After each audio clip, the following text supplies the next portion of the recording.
तो आइए आपको अगली खबर की ओर ले चलते हैं और आपको बता दें कि अमेरिकी राष्ट्रपति डोनाल्ड ट्रंप की चीन की आधिकारिक यात्रा खत्म होने के बाद अब रूस के राष्ट्रपति व्लादिमीर पुतिन मंगलवार को 2 दिन के आधिकारिक दौरे पर चीन पहुंच गए हैं। चीन के राष्ट्रपति शी जिनपिंग के निमंत्रण पर हो रही इस यात्रा को वैश्विक राजनीति के लिहाज से बेहद अहम माना जा रहा है, क्योंकि यह दौरा अमेरिकी राष्ट्रपति डोनाल्ड ट्रंप की हालिया चीन यात्रा के तुरंत बाद हो रहा है, जिससे दुनिया भर में नई चर्चाएं तेज हो गई हैं।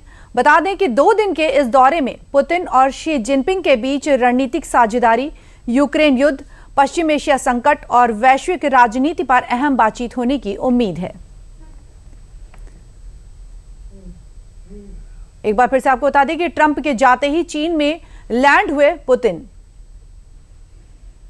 बीजिंग एयरपोर्ट पर पुतिन का स्वागत चीन के विदेश मंत्री वांग यी ने किया। उनके स्वागत के लिए गार्ड ऑफ ऑनर भी मौजूद था, जबकि रूसी और चीनी झंडे लहराते बच्चों ने भी उनका अभिनंदन किया। पुतिन के साथ रूस के कई बड़े मंत्री, वरिष्ठ अधिकारी और प्रमुख कंपनियों के प्रमुख चीन में भी मौजूद थे। और साथ ही वहीं अभी ताज़ा तस्वीरें जो चीन से आई हैं उसमें देखा जा रहा है कि चीनी राष्ट्रपति शी जिनपिंग भी बीजिंग में रूसी राष्ट्रपति व्लादिमीर पुतिन का स्वागत करते हुए नजर आ रहे हैं। आप देख सकते हैं तस्वीरों में चीन में लैंड हुआ पुतिन, हुआ ग्रैंड वेलकम।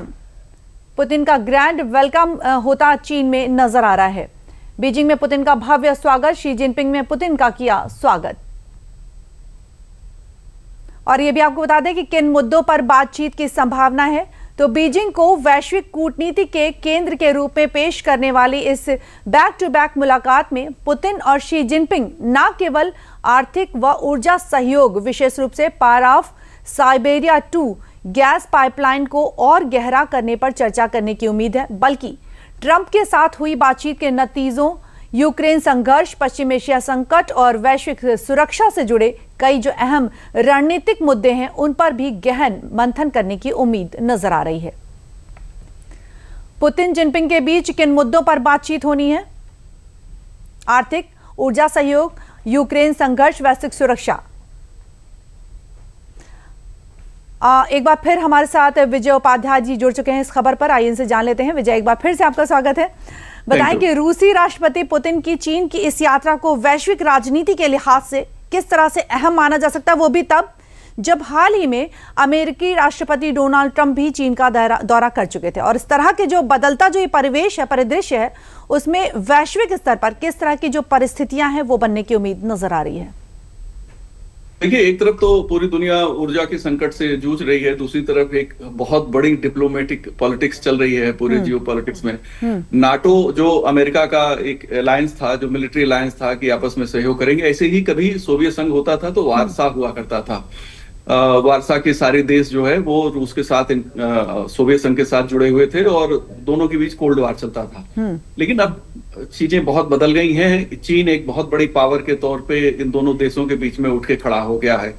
अब आप देखिए, जिस पैटर्न पे ट्रंप का स्वागत चीन में हुआ था, बच्चे वैसे ही झंडे लहरा रहे हैं और वैसे ही पैटर्न पे विदेश मंत्री, उनके उपराष्ट्रपति गए थे, यहाँ विदेश मंत्री गए, उनका स्वागत किया, बाद में शी जिनपिंग उनसे मिलते हैं। तो जो वर्चस्व है चीन का वो दिखाई देता है कि ये जो अभी जो माहौल है, ट्रंप की जो गल्फ पॉलिसी है उसमें क्या होने वाला है, और यूक्रेन को लेके जो यूरोपियन देशों ने जो कुछ किया पिछले सालों में और अमेरिका ने जो कुछ किया, उसको लेके रूस पे तो कोई खास असर दिखा नहीं, क्योंकि वो ऑयल का बहुत बड़ा उसके पास रिजर्व है और उसने काफी, उससे उसकी इकोनॉमी को भी कोई दिक्कत नहीं हुई।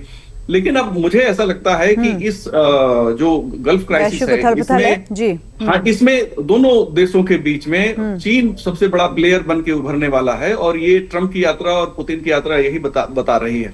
और अगर ऐसा होता है तो मैं समझता हूं भारत के लिए ये बहुत अच्छा नहीं है, क्योंकि चीन चीजें अपनी शर्तों पे कंट्रोल करता है। तो मुझे लगता है कि भारत को डिप्लोमेटिक तौर पर, क्योंकि हम फिर से नॉन अलाइनमेंट मूवमेंट के तौर पे जो शुरू हुआ था गुट निरपेक्ष आंदोलन, तो हम अभी भी गुट निरपेक्ष तौर पे खड़े हैं। हमारा अमेरिका से बहुत मिलिट्री के मामले में हमारे उनके यानी सैन्य सहयोग हम उनको नहीं करते हैं, और ना रूस के साथ हमारा समझौता होने के बावजूद हम कभी हमने कोई सेना नहीं भेजी कि आपके साथ हम यूक्रेन में लड़ेंगे, कुछ इस तरह का नहीं है। तो हम शांति चाहते हैं और अच्छा व्यापार चाहते हैं, भारत का विकास चाहते हैं। लेकिन ये जो पूरी यात्रा है पुतिन की, ये निश्चित तौर पे आने वाले दिन में जो इंटरनेशनल रिलेशन है देशों के बीच में जी। उसकी एक नई इबारत लिखेगी। खास तौर पे यूक्रेन वार को लेकर और हॉर्मुज में जो ब्लॉकेज चल रहा है उसको लेकर इनके बीच में आपस में क्या समझौते होते हैं वो ज्यादा महत्वपूर्ण नहीं है। अब इसमें ज्यादा महत्वपूर्ण ये है कि इसका इंटरनेशनल रिलेशन पे क्या इंपैक्ट आता है और अमेरिका इस पे कैसे रिएक्ट करता है। जी बिल्कुल, हम आपसे ये जानना चाह रहे थे कि जिस तरह से आपने कहा कि चीन एक बड़ा गेम प्लेयर बनकर उभर रहा है, तो इसमें भारत इसे किस तरह से देख सकता है। खैर, 2 दिन के इस दौरे पर पुतिन और शी जिनपिंग के बीच जो साझेदारी होनी है वो किन मुद्दों पर बनती नजर आएगी? देखिए, चीन की एक तो चीन से सारी जो कंज्यूमर गुड्स हैं वो चीन से ही इस समय रूस में जा रहे हैं। रूस से गैस और ऑयल चीन ले रहा बहुत बड़ी मात्रा में। अभी साइबेरिया की जो पाइपलाइन की बात हो रही है उससे सीधे तौर पे चीन को फायदा मिलेगा। चीन के पास गैस और ऑयल की कमी है, लेकिन अगर रूस से उसे इस तरह का सपोर्ट मिलेगा तो चीन की इकोनॉमी को काफी फायदा होगा। रूस को भी उसका फायदा होगा, लेकिन ज्यादा फायदा चीन को होगा क्योंकि चीन मैन्युफैक्चरिंग दुनिया की मैन्युफैक्चरिंग फैक्ट्री चीन ही है इस समय। तो जो भी खास तौर पे गैस पाइपलाइन के इशू पे उसको बहुत बेनिफिट हो सकता है। इसके अलावा जो एनर्जी के मामले हैं वो बहुत ज्यादा इंपॉर्टेंट होंगे। दूसरा, चीन अभी देखिए ईरान के पीछे भी खड़ा है और रूस के साथ उसके बहुत अच्छी बॉन्डिंग है, लगातार ये बनी हुई है। तो ये दोनों देशों के लिए, पुतिन और शी जिनपिंग के लिए बहुत ही महत्वपूर्ण है। जी, बहुत बहुत धन्यवाद विजय इतनी अपडेट्स देने के लिए।